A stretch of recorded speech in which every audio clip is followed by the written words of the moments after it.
नमस्कार दोस्तों, स्वागत है एक बार फिर से आप सभी लोगों का मेरे YouTube चैनल कण्व नगरी लाइव में और साथ ही साथ मेरा फेसबुक पे पेज है जनता की आवाज़।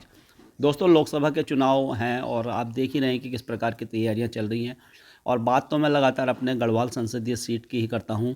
और जिस प्रकार से आप देख रहे हैं कि यहाँ पर जो यहाँ के जो सांसद है गढ़वाल के तीरथ सिंह रावत जी, अब उनकी जो गतिविधियाँ इन दिनों काफ़ी दिखाई दे रही है। अभी कल ही जो केंद्रीय मंत्री हैं किरण रिजिजू, वो यहाँ पर कोटद्वार में थे और ऐसे लगातार चल रहा है।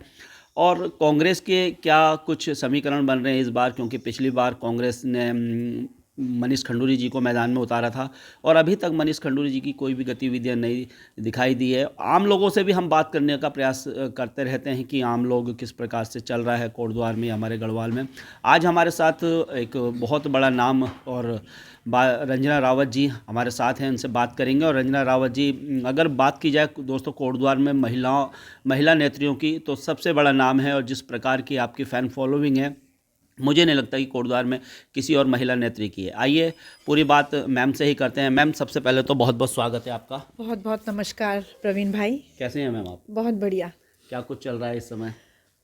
काफ़ी कुछ चल रहा है, अच्छा चल रहा है। जैसे आपने बात रखी अभी की, तीरथ सिंह रावत जी बहुत सक्रिय हो रखे हैं यहाँ पे, और जो हमारे मनीष खंडूरी जी हैं वो अब कहीं नज़र नहीं आ रहे हैं। तो नज़र तो उनको आना चाहिए जिनको हमने पद में बिठाया है, और वो अभी तक 5 साल होने को आए हैं। वो पूरे पौड़ी संसदीय क्षेत्र में हमें कहीं नज़र नहीं आए, कोई विकास कार्य उनके द्वारा हुआ नहीं है। डबल इंजन की सरकार होने के बावजूद भी कोई कार्य यहाँ पे हुआ नहीं। हमारे कोटद्वार में इतना बड़ा जो झंडी चौड़ को और कोटद्वार को जोड़ता है पुल टूटा है, लेकिन उसके बाद भी आज तक उन्होंने कोई खैर खबर नहीं ली है। क्या कार्यवाही हो रही है उस पुल को लेकर? बहुत बड़ा एक लिंकअप जो पुल था वो टूट रखा है, और सारी झंडी चौड़ की जनता, हमारी साइड की जनता, जो भाबर की जनता है, वो बहुत परेशान है। मैं पूछना चाहती हूँ कि हमारे जो सांसद हैं तीरथ सिंह रावत जी, वो कहाँ हैं और क्या कार्यवाही कर रहे हैं? मनीष खंडूरी जी की बात जहाँ तक हो रही है कि वो अपने क्षेत्र में लगातार अभी आजकल न्याय यात्रा में है, उसके बाद वो लगातार लगे हुए हैं अपने क्षेत्र में। पहले भी उनके बहुत दौरे हुए हैं यहाँ पे पूरे संसदीय क्षेत्र के, और रेगुलर वो टच में भी हैं। और जिनको भी हमारी पार्टी आने वाले लोकसभा में टिकट देगी, हम लोग दिलो जान से अपनी पार्टी को जीत दिलाने की कोशिश पूरी करेंगे। मैम, जैसा अभी आपने कहा है मनीष खंडूरी जी के लिए और कांग्रेस के लिए, अगर हम बात की जाए मैम समस्याओं की, तो इस पूरे क्षेत्र में समस्याओं का अंबार लगा हुआ है। लेकिन क्या कांग्रेस इन समस्याओं को उस मुखर रूप से उठा पा रही है या जनता उस चीज़ों को समझ पा रही है? कांग्रेस को मैंने देखा है कि इन आंदोलनों में इस प्रकार की भूमिका उनकी नहीं रहती जैसे उनकी रहनी चाहिए, जिस प्रकार से विपक्ष होना चाहिए।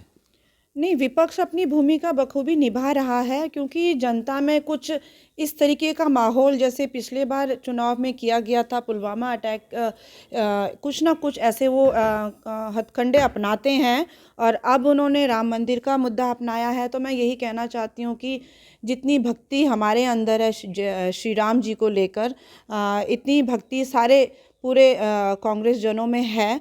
और मैं यही कहना चाहती हूँ कि भक्ति के साथ साथ हमको अपने क्षेत्र के विकास के हित के बारे में भी सोचना चाहिए कि आपको लगातार हम 2014 से जीत दिला रही है पूरी भारत की जनता, लेकिन उसके बाद भी हम लोग कहीं ना कहीं, हम उत्तराखंड की बात करूँ तो उत्तराखंड पिछड़ता जा रहा है, और कहीं कोई विकास कार्य नहीं हुए हैं। मैं अपनी कोटद्वार की बात ले लूँ तो अभी मैंने आपको बताया, मालन पुल हो गया, आपका मेडिकल कॉलेज हो गया, आपके सेंट्रल स्कूल की योजना होगी, चिल्लर खान मोटर मार्ग हो गया। अभी तक एक भी कुछ भी ईंट नहीं रखी गई है संसद, जो हमारे सांसद हैं। तो मैं यही कहना चाहती हूँ कि सिर्फ राम के नाम से ही हम लोग अपनी आजीविका नहीं चला सकते, हमें कुछ ना कुछ कर्म करना पड़ेगा। और 2014 से हम लोग बार बार आपको जीत दिला रहे हैं, उसके बाद भी कुछ नहीं हो रहा। सब चीज़ें हमारी बिक चुकी हैं।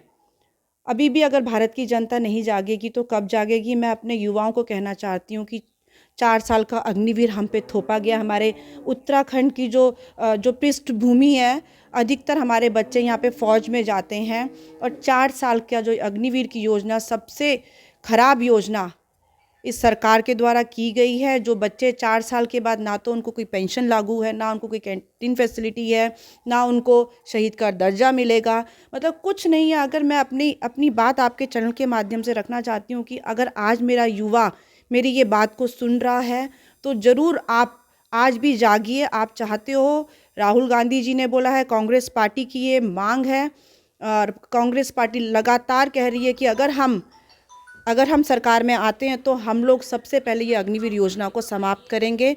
जहाँ जहाँ भी पुरानी पेंशन, जहाँ जहाँ कांग्रेस की सरकार आप देख रहे होंगे कि पुरानी पेंशन बहाल हुई है, आज राजस्थान में हमारी सरकार चली गई है तो वहाँ से पुरानी पेंशन भी ख़त्म हो चुकी है। तो मैं अभी जनता को मैं यही कहना चाहती हूँ कि आप अभी भी नहीं जागेंगे तो बहुत मुश्किल है। मैं अपनी मातृशक्ति से ये कहना चाहती हूँ, अपने बच्चों के हक के लिए रोज़गार, 2 करोड़ रोज़गार की बात रखी गई थी 2014 में, लेकिन आज हमारा युवा दर दर की ठोकरें खा रहा है, क्राइम बढ़ता जा रहा है, महिलाओं के साथ अत्याचार, रेप। आप देख रहे होंगे अंकिता भंडारी के ऊपर इतना बड़ा जो ये केस हमारे उत्तराखंड में हुआ, अंकिता भंडारी हत्याकांड, बलात्कार हत्याकांड, लेकिन आज भी उसमें कोई कार्यवाही नहीं हो रही है। मैं पूछना चाहती हूँ बीजेपी सरकार से कि आप क्यों कार्यवाही नहीं कर रहे हैं पुल की तारे पे? और आप आगे कोई प्रश्न पूछना चाहते तो पूछ सकते हैं। जैसे मैम अभी आपने कहा इतनी सारी समस्या बताई, अग्निवीर वाकई आप जो बात कह रही हैं बिल्कुल सही है। अग्निवीर 4 साल की भर्ती है। उत्तराखंड जो हमारा है कहीं ना कहीं पूरा सैनिक प्रधान प्रदेश है ये, और हर घर से कहीं तो एक और कहीं ऐसे भी परिवार हैं जहाँ पर 2 या 3 लोग अब पूरी जो है रोज़गार कहीं ना कहीं उत्तराखंड का छीन सा गया है 4 साल की जो अग्निवीर भर्ती है। और साथ ही साथ आपने अंकिता भंडारी का मामला भी आपने उठाया है। लेकिन क्यों नहीं जो है उत्तराखंड का युवा या उत्तराखंड के लोग कांग्रेस से जुड़ पा रहे हैं? क्यों नहीं जुड़ पा रहे हैं? क्योंकि अभी हमने देखा है आपके जो पूर्व विधायक हैं, जो बीजेपी से विधायक थे, शैलेंद्र सिंह रावत, फिर कांग्रेस ने उन्हें 2 बार टिकट दिया यमकेश्वर से, अब वो बीजेपी का दामन थाम लेते हैं। तो इन सब पे क्या कहना है मैम आपका? ये एक बहुत ही अहम मुद्दा है हमारी पार्टी के लिए भी कि आप जो जिस पार्टी का था वो उसी पार्टी में वापस चला जा चुका है, तो हमें अपनी पार्टी को भी ये सोचना पड़ेगा कि जो हमारे कार्यकर्ता हैं हम उनको आगे बढ़ाएं, ना कि दूसरे की पार्टी के जो कार्यकर्ता लोग हैं उनको हम अपनी पार्टी में लें। और कहीं ना कहीं अगर लोग फेरबदल कर रहे हैं तो कुछ ना कुछ लूप होल होगा। किसी भी नेता की बात कर रही हूँ मैं, अगर आप पार्टी में अगर फिर एक दूसरी पार्टी में जा रहे, कोई दूसरी पार्टी में जा रहा है तो ये बहुत गलत है और पार्टी को इसमें एक स्ट्रिक्ट एक्शन लेना पड़ेगा और एक बहुत अच्छा सर्वे कर कर ही आगे आने वाले चुनावों में भी पार्टी को, चाहे वो नगर निगम के चुनाव हों, चाहे आपके पंचायत के चुनाव हो, आपको अपनी ज़मीन से जुड़े हुए कार्यकर्ताओं को आगे अपलिफ्ट करेंगे। आप युवाओं को आगे मौका देंगे तभी जाकर पार्टी का जो संगठन है वो भी मजबूत होगा। और जब पार्टी में युवा आगे आएगा तो पार्टी में उस युवा के साथ लोग बहुत तेज़ी से जुड़ेंगे भी और एक नई शक्ति और एक नई ऊर्जा के साथ पार्टी आगे बढ़ेगी और आगे जरूर आने वाले समय पे कांग्रेस पार्टी का हम परचम लहराएंगे। मैम शैलेंद्र सिंह रावत बीजेपी से थे, अब उन्होंने कहा है कि मेरा शरीर जो है कांग्रेस में था, मेरी आत्मा बीजेपी में थी। चलिए उनकी बात को हम छोड़ देते हैं, लेकिन एक और जो महिला नेत्री है कृष्णा बहुगुणा, जो उन्होंने सालों तक कांग्रेस की सेवा की है, वो भी बीजेपी में शामिल हो जाती है अपने दल बल के साथ। उनके विषय में क्या कहेंगी मैम?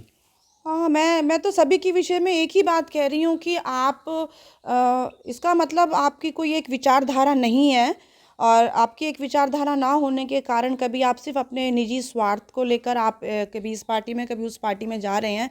तो मैं यही बात बार बार यही कहना चाहती हूँ कि आप ऐसा कार्यकर्ताओं को आगे बढ़ाइए जो पार्टी की सोच को आगे बढ़ा रहा है, जो जो ज़मीनी स्तर से पार्टी में जुड़ा हुआ है और दिल से जुड़ा हुआ है। ऐसे कार्यकर्ताओं को आपको छटनी करनी चाहिए और जो सिर्फ अपने स्वार्थ के लिए और अपने निजी स्वार्थ के लिए पार्टी में एंट्री कर रहे हैं या पार्टी छोड़ के दूसरी पार्टी में जा रहे हैं, तो आप उनको भी आप चिन्हित करके आगे जरूर सबक लेंगे हम लोग। मैम क्या है, इसका एक कारण ये नहीं है कि जो कांग्रेस के जो कद्दावर जो नेता हैं या जिस प्रकार से जो एक मेहनत से कांग्रेस के लिए मेहनत कर रहा है उसको वो स्थान नहीं मिल पा रहा है और शायद इसी कारण वो लोग दूसरी पार्टियों में जा रहे हैं?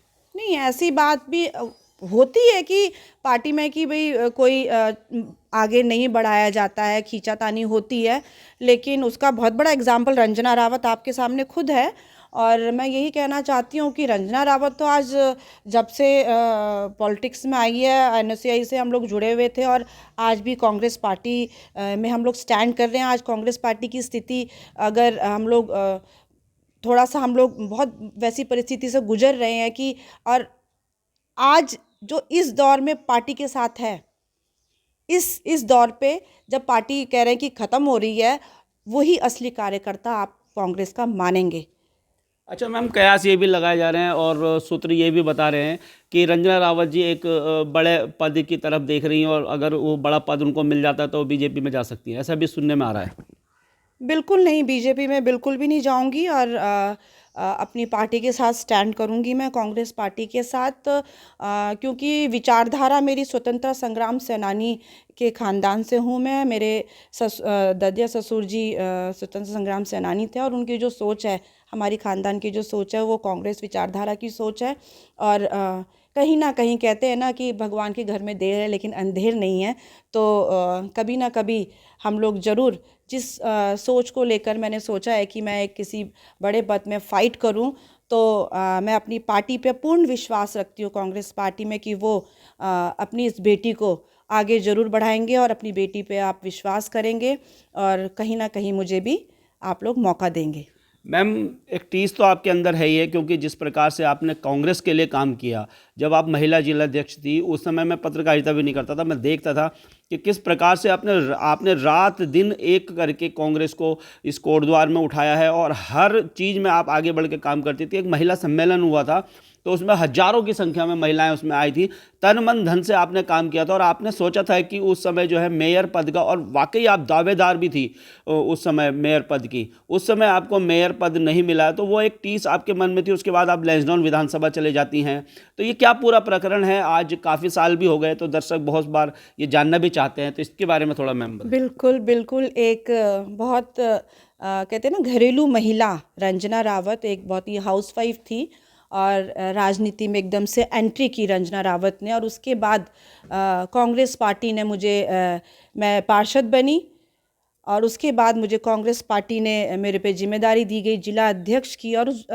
उस जिम्मेदारी को मैंने बखूबी से निभाया, दिलो जान से निभाया। और पूरी महिला कांग्रेस की टीम हमारी पौड़ी में मैंने बहुत स्ट्रांगली, हमने मिलजुल के, सिर्फ रंजना रावत ने नहीं, पूरी मातृशक्ति ने मेरा साथ दिया और हम सब ने मिल के एक बहुत बड़ी स्ट्रांग महिला कांग्रेस का हमने संगठन बनाया। और उसके बाद होता है कि हम लोग कुछ काम करते हैं, नाम होता है, तो लोगों की एक्सपेक्टेशन होती है कि रंजना रावत किसी पद में आए, और हमने भी एक्सपेक्ट किया कि हम लोग भी मेयर का चुनाव लड़ें। लेकिन दुर्भाग्यपूर्ण मुझे वो टिकट नहीं मिल पाया। लेकिन आप कह रहे हैं विचारधारा की बात है, रंजना रावत ने उस समय कांग्रेस पार्टी नहीं छोड़ी, अपनी पार्टी के लिए काम किया और उसके बाद मैं लैंसडाउन के लिए शिफ्ट हुई। लैंसडाउन में भी मैंने अपनी पार्टी को मजबूत, वहाँ पे मुझे एक आदमी नहीं जानता था, वहाँ पे मैंने अपनी पहचान बनाई लैंसडाउन में। दुर्भाग्यपूर्ण था कि वहाँ भी मुझे टिकट नहीं मिला, उसके बाद भी रंजना रावत ने कांग्रेस पार्टी नहीं छोड़ी। तो मैं यही कहना चाहती हूँ कि विचारधारा अगर आपके अंदर कूट कूट के भरी है, तो हम लोग कहते हैं ना, कितना भी कोई कितना भी गिराए इंसान को, वो ऊपर उठ के स्ट्रांग बन के आगे बढ़ता जाता है। तो रंजना रावत हमेशा अपनी पार्टी के साथ स्टैंड लेगी और कहीं ना कहीं मेरा पार्टी का संगठन, मेरा पार्टी का शीर्ष नेतृत्व कहीं ना कहीं रंजना रावत को देख रहा होगा। और आज मुझे इतना मान सम्मान जो रंजना रावत को मिला है पूरे पौड़ी क्षेत्र में, कोटद्वार में नहीं, पूरे लैंसडाउन में नहीं, पूरे पौड़ी क्षेत्र में, इवन मुझे दिल्ली जाती हूँ तो मुझे अपने कांग्रेस के भाई लोग सब पहचानते, किसी भी स्टेट से आते हैं, तो ये सिर्फ कांग्रेस पार्टी की बदौलत मिला है मुझे। और मैं कांग्रेस पार्टी का कभी ये एहसान उतार नहीं सकती हूँ। बस मैं यही, अगर मेरा शीर्ष नेतृत्व देखता है कि हाँ इसमें कैलिबर है, रंजना रावत कुछ कर सकती है, तो आने वाले समय पे वो बिल्कुल मुझे आशीर्वाद देंगे अपना। मैम, जिस प्रकार से जब मेयर पद की आप प्रत्याशी थी, आपको टिकट नहीं मिला, उसके बाद जो हेमलता नेगी जी हैं, जो कि एक बहुत अच्छी लेडीज़ हैं, इसमें कोई दो राय नहीं है, उनको टिकट मिला, चुनाव वो जीती हैं, और मुझे लगता है कि वो कहीं ना कहीं टर्निंग पॉइंट था कांग्रेस की हार का वहाँ से, क्योंकि आपको टिकट नहीं मिला और उस प्रकार से काम नहीं, लोगों ने ये जो सुरेंद्र सिंह नेगी जो कद्दावर नेता हैं और विकास पुरुष भी उनको कहा जाता है, और उनके ऊपर ये ब्लेम लोगों ने लगा दी कि ये परिवारवाद को बढ़ावा दे रहे हैं, और कहीं ना कहीं लोगों ने 2 बार उनको जो है हराया है। तो ये एक कारण नहीं था कि कांग्रेस की हार का, अगर उस समय आपको मेयर पद का टिकट दे देते और आप जीत जाती जाती तो शायद मुझे लग रहा है कि विधायक सुरेंद्र सिंह नेगी बन सकते थे, और उस समय चांसेस भी थे। और अगर बात करें उत्तराखंड की, तो उत्तराखंड उनको टिकट मिला, चुनाव वो जीती हैं, और मुझे लगता है कि वो कहीं ना कहीं टर्निंग पॉइंट था कांग्रेस की हार का वहाँ से, क्योंकि आपको टिकट नहीं मिला और उस प्रकार से काम नहीं, लोगों ने ये जो सुरेंद्र सिंह नेगी जो कद्दावर नेता हैं और विकास पुरुष भी उनको कहा जाता है, और उनके ऊपर ये ब्लेम लोगों ने लगा दी कि ये परिवारवाद को बढ़ावा दे रहे हैं, और कहीं ना कहीं लोगों ने 2 बार उनको जो है हराया है। तो ये कारण नहीं था कि कांग्रेस की हार का। अगर उस समय आपको मेयर पद का टिकट दे देते और आप जीत जाती, तो शायद मुझे लग रहा है कि विधायक सुरेंद्र सिंह नेगी बन सकते थे, और उस समय चांसेस भी थे। और अगर बात करें उत्तराखंड की, तो उत्तराखंड में एक बार बीजेपी एक बार कांग्रेस, कांग्रेस के लिए यहाँ पर चांस है। कांग्रेस उस प्रकार से उस चांस को भुना नहीं पा रही है जिस प्रकार से उनको भुनाना चाहिए, जिस प्रकार से उनको बीजेपी के जो काम हैं उनको घेरना चाहिए था, कांग्रेस मिलकर वो घेर नहीं पा रही है। इस पर क्या कहेंगे? कहीं न कहीं मतलब मैं यही कहना भी चाहती हूँ कि कांग्रेस पार्टी से जो गलतियाँ हुई हैं उस पे मनन करना चाहिए, मंथन भी करना चाहिए कि आने वाले समय पे हम किस तरीके से अपना लोकसभा चुनाव जीत पाएँ, अपना विधानसभा चुनाव जीत पाएँ। अगर आज भी अगर कांग्रेस पार्टी चाहती है, तो मैं बार-बार यही कहती हूँ कि हमारे यहाँ पूरे भारतवर्ष में सबसे ज़्यादा युवा वोटर है। और युवा वोटर को क्लिक करेगा एक युवा। तो मैं यही चाहती हूँ कि कांग्रेस पार्टी को अब युवाओं को आगे बढ़ाना पड़ेगा। जब तक युवा आगे नहीं बढ़ेगा, युवाओं को ज़िम्मेदारी नहीं दी जाएगी, तब तक जो हमारा जो पार्टी का जो ये है अपलिफ्टमेंट, वो नहीं हो पाएगा। तो मैं यही कहती हूँ कि युवाओं के कंधे पे अब आपको ज़िम्मेदारी देनी पड़ेगी, तभी जाके हमारी पार्टी को मजबूती भी प्रदान होगी। मैम, जाते-जाते एक आखिरी सवाल मैं आपसे करूँगा। अब लोकसभा के चुनाव हैं, लोकसभा के बाद फिर मेयर के चुनाव आएँगे, नगर निकाय के चुनाव आएँगे। तो क्या इस बार रंजना रावत को टिकट मिलना चाहिए? मेयर का चुनाव अगर आपको कांग्रेस टिकट देती है, क्या आप मेयर का चुनाव फिर से लड़ेंगी और जनता को क्या एक मैसेज देंगी? बिल्कुल, बिल्कुल, मैं यही कहना चाहती हूँ कि रंजना रावत इस बार दावेदारी करेगी मेयर की, और दावेदारी करना सबका हक है, और मैं यही चाहती हूँ, मैं आशा भी करना चाहती हूँ, उम्मीद भी करती हूँ अपनी पार्टी से कि इस बार रंजना रावत को टिकट दिया जाए कांग्रेस पार्टी से, और मैं पूरी भरपूर कोशिश करूँगी अपनी पार्टी को जीत दिलाने की भी, और आने वाले सभी चुनावों में हम लोग दिल से अपनी पार्टी के लिए मजबूती से काम करेंगे। बस ज़्यादा कुछ नहीं कहूँगी, और खरे भी उतरूँगी अपनी पार्टी के लिए भी और अपने क्षेत्र के लिए भी, क्षेत्र के हितों के लिए भी, महिलाओं के लिए, बच्चों के लिए, युवाओं के लिए, और अपनी पूरी कोटद्वार की जनता के लिए। जिस तरीके से कोटद्वार में काम कुछ नहीं हो रहे हैं, उसके लिए हम लोग काम करेंगे। तो दोस्तों, ये थी रंजना रावत जी, और अभी भी जबकि कई प्रकार से जिस प्रकार से आपने मेहनत की है, उस प्रकार से आपको परिणाम नहीं मिला। पार्टी से ही, लोगों से, लोग आज भी चाहते हैं कि रंजना रावत कोटद्वार की मेयर हो, क्योंकि मैं लोगों का पत्रकार हूँ, आम लोगों में मैं ज़्यादा बैठता हूँ, आम लोगों से ज़्यादा बात करने की कोशिश करता हूँ। तो मैम, एक बात मुझे बताइए, मुझे बहुत सारे लोग मुझे कहते हैं कि रंजना रावत को अगर पार्टी टिकट नहीं देती तो निर्दलीय चुनाव लड़ना चाहिए। इस पे क्या कहेंगे? बिल्कुल, निर्दलीय इन द सेंस निर्दलीय ठीक है, लेकिन जनता का रुख किस तरफ बैठता है, वो होना चाहिए कि पार्टी में किसको क्या, कौन-सी पार्टी किसको क्या टिकट दे रही है। नहीं तो कई बार ऐसा भी होता है कि निर्दलीय भी चुनाव लड़ लिया जाना चाहिए, जैसे कि धीरेन्द्र चौहान जी ने लड़ा था। तो मैं यही कहती हूँ, फर्स्ट प्रेफ़रेंस तो मेरी अपनी पार्टी है, मेरी पार्टी मेरे पे अगर पूरा विश्वास जनता ये रखती है। कहती है कि पार्टी के लिए तो आपने जो मेहनत की है उसका, हुँ। लेकिन अब जनता की भी तो उम्मीद है, जनता भी तो चाहती है कि आप जो है निर्दलीय लड़ें, और जनता। मैं यही चाहूँगी कि आप एक अच्छा सर्वे कराएँ, और अगर टिकट, भगवान चाहेगा मुझे टिकट मिलेगा, लेकिन अगर टिकट नहीं मिलता है तो प्रवीण थापा जी द्वारा पूरे कोटद्वार शहर में सर्वे किया जाएगा, उसके बाद रंजना रावत निर्दलीय भी चुनाव लड़ सकती हैं। तो दोस्तों, आपने कमेंट करके राय भी देनी है कि अगर कांग्रेस रंजना रावत जी को टिकट देती है तो चुनाव लड़ेंगी लड़ेंगी, अगर नहीं देती है तो क्या वह निर्दलीय चुनाव लड़ सकती हैं? अगर लड़ सकती है तो जीतेंगी या नहीं जीतेंगी, उनको लड़ना चाहिए या नहीं लड़ना चाहिए? इस पर कमेंट करके अपनी राय ज़रूर दीजिएगा दोस्तों। तब तक के लिए दोस्तों धन्यवाद। जय हिंद, जय भारत, जय उत्तराखंड। धन्यवाद मैम। प्रणाम।